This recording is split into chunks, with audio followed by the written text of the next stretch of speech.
Good morning, everyone. It is February 27th, 2024, a glorious overcast Tuesday here in Tucson, Arizona. It's 9 a.m., which means it's time for our mindful moment. I'm Dr. Jonathan Zenz. I am the senior minister, the spiritual leader here at Unity of Tucson. Unity of Tucson is a loving and inclusive spiritual center right here in Tucson, Arizona, where you get to find your own spiritual path and personal purpose. It's what we support here. And the mindful moment is an opportunity I take every single weekday to join you in this virtual way, to affirm some good, to engage in some spiritual practice, and to be consistent with that, which is why I do it every weekday, because consistency in practice has enhanced the quality of my life. And so that's why I choose to share it with you. Whether you're watching live or on the replay, I would love for you to post a comment and let me know that you're here. Always a delight to see the comments come through. There are a couple that have already come through. Laura, good morning. Good, glorious morning to you. Grateful to see you. Thanks for being here. Sherry Hoffman, brilliant day to all. Yes, and right back at you, Sherry. Grateful to see Beryl. Happy Tuesday, beloved. Grateful to see you this glorious day. Anna, good morning from Anna, working in Scottsdale today. And grateful to take time with you. Well, grateful that you are here. Roberta, lovely day, lovely say. Yes, it is glorious.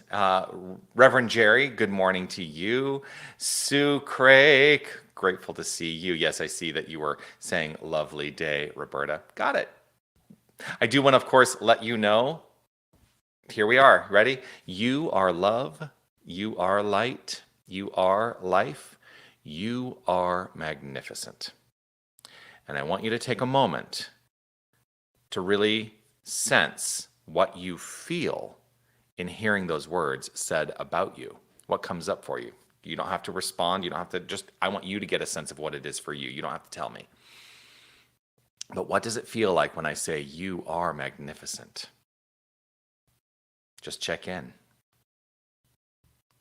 Just say hello to Audrey as well. Good morning to you, Audrey.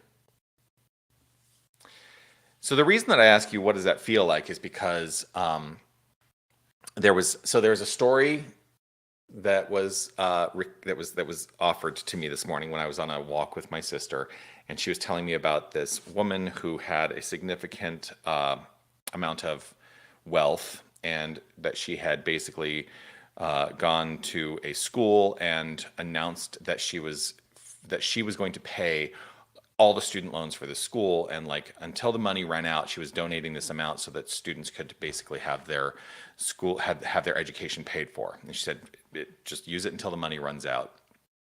And the particular school that she went to was there are a number of people of color and people who, traditionally in our society, unfortunately, and it's sad that I even feel like this is something I have to say, but people in our society who tend to not have the kind of generational wealth that would be able to support this kind of thing. So these are people who probably finish school and be in debt for the rest of their lives if this was not part of what unfolded for them.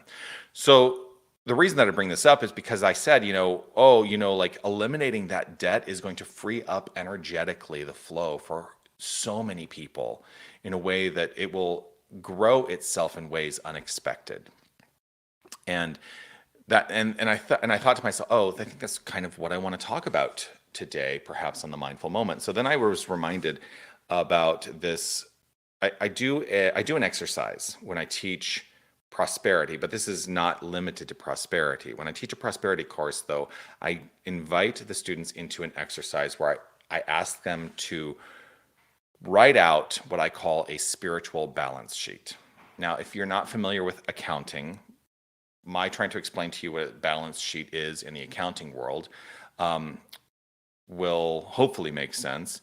But on a balance sheet, which is different from your profit and loss statement, on a balance sheet, it basically shows what you owe, or no, sorry, it shows you what you own.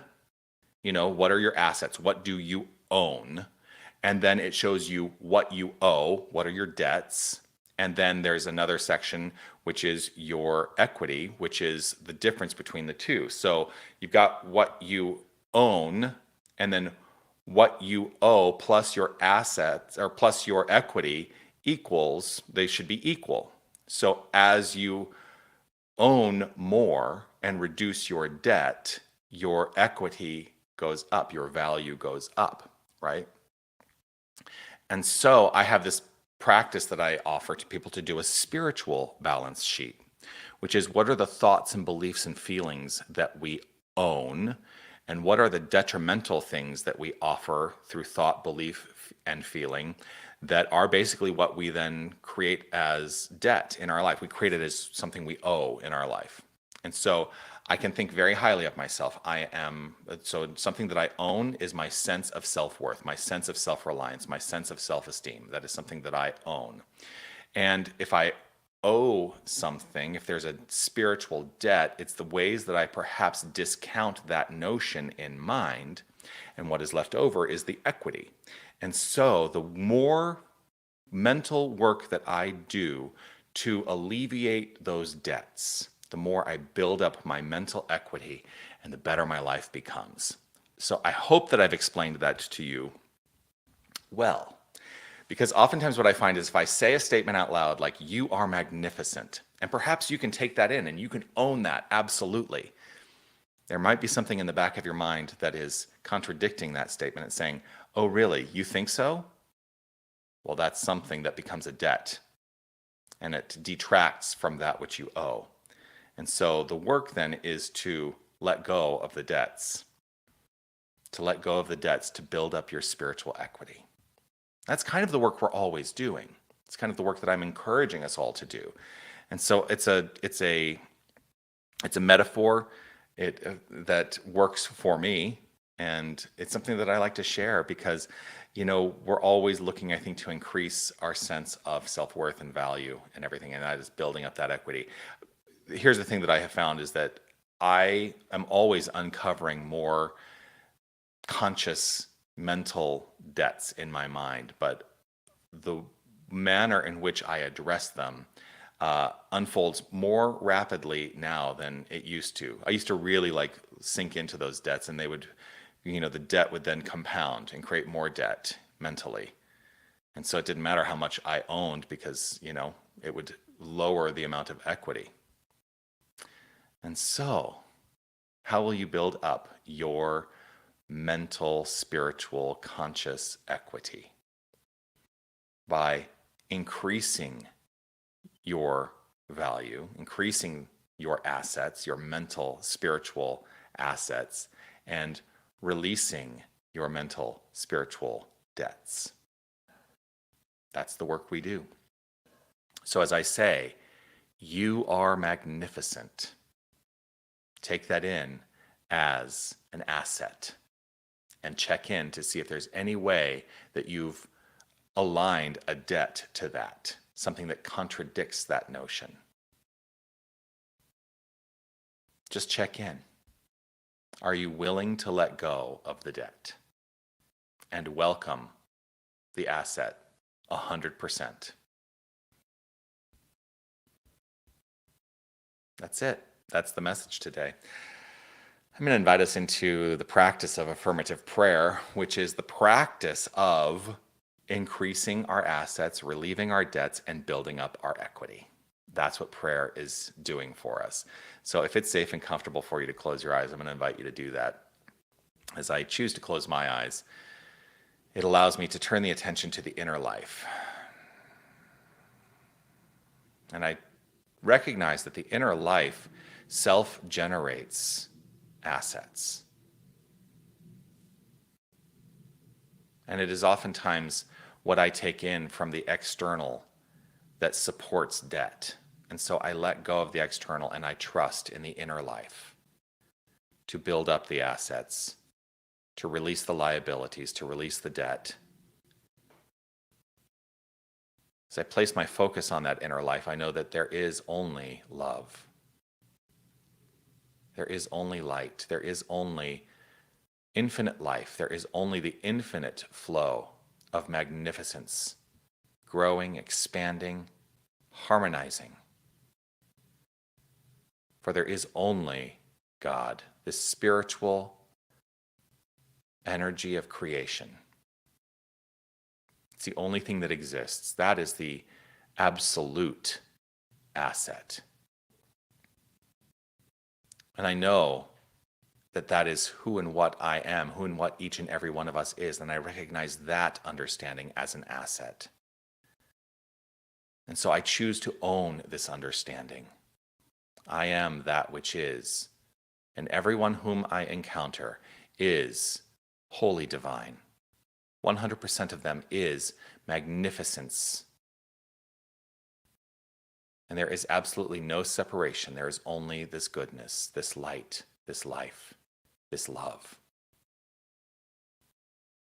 So as I accept this for myself, and as I understand this to be so for every single person I encounter, for all creation, that we are each identifiable aspects of the infinite,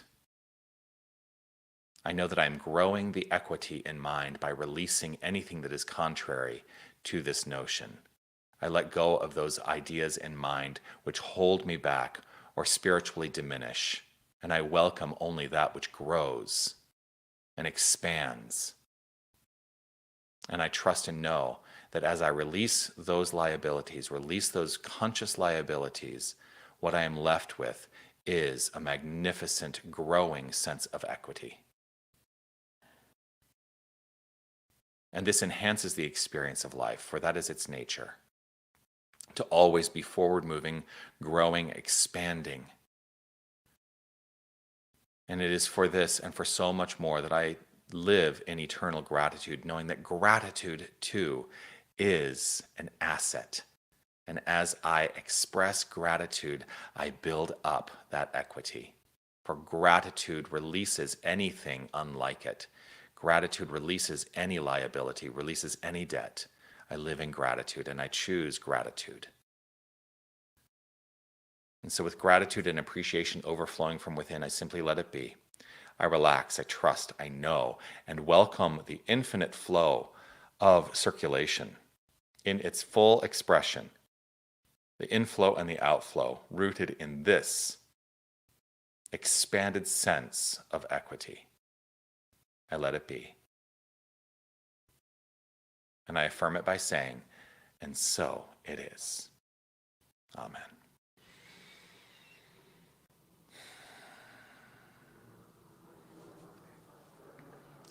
And there we have it, the spiritual balance sheet. I'm always grateful for this opportunity to share time with you and look forward to seeing you again. I will be back again, of course, tomorrow at 9 o'clock, right here, wherever you're watching from, Facebook, YouTube, or our website. Somebody said it was helpful when I mentioned that, I ask for you to send comments through.